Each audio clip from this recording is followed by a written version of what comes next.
Hello, everyone. Welcome back to SEC Roundup, hosted by the Investor Choice Advocates Network.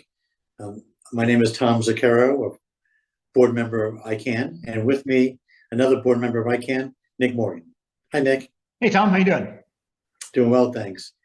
And then we're joined today by Justin Field. Justin is the Senior Vice President of Government Affairs for the National Venture Capital Association, NVCA.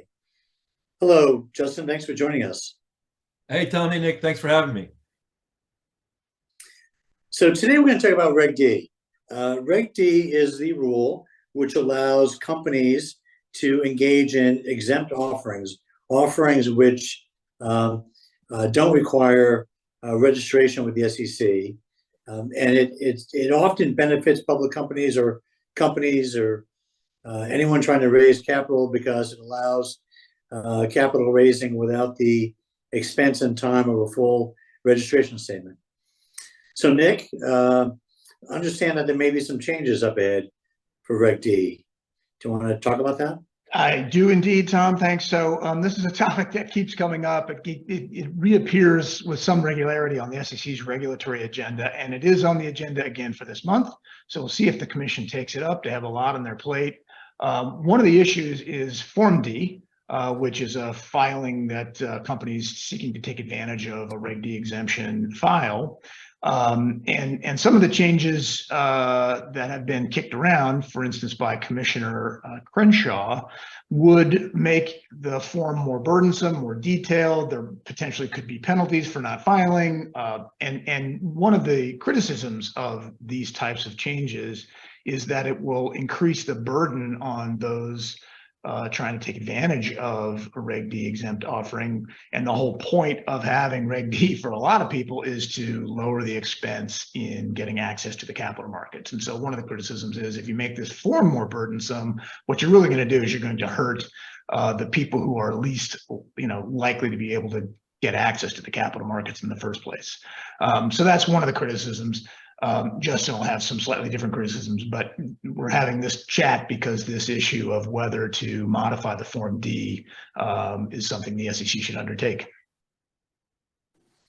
So, Justin, we've seen over the last few years the SEC modifying Reg D to make it easier for companies to access the capital markets. And in the Jobs Act, for example, they allow general solicitation for certain Rule 506 offerings. Be moving in the other direction. This potential change will move Reg D in the opposite direction. How do you think this is going to impact startups and other small public companies who are needing to access the capital markets without the cost and expense of a registration statement?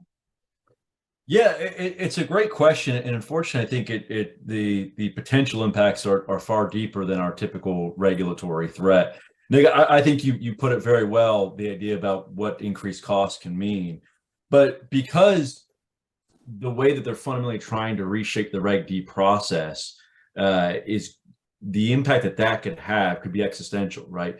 For instance, Commissioner Crenshaw has been calling for pre-filing of Reg D, basically forcing startups to tell the world that they're running out of money, need to go raise more money.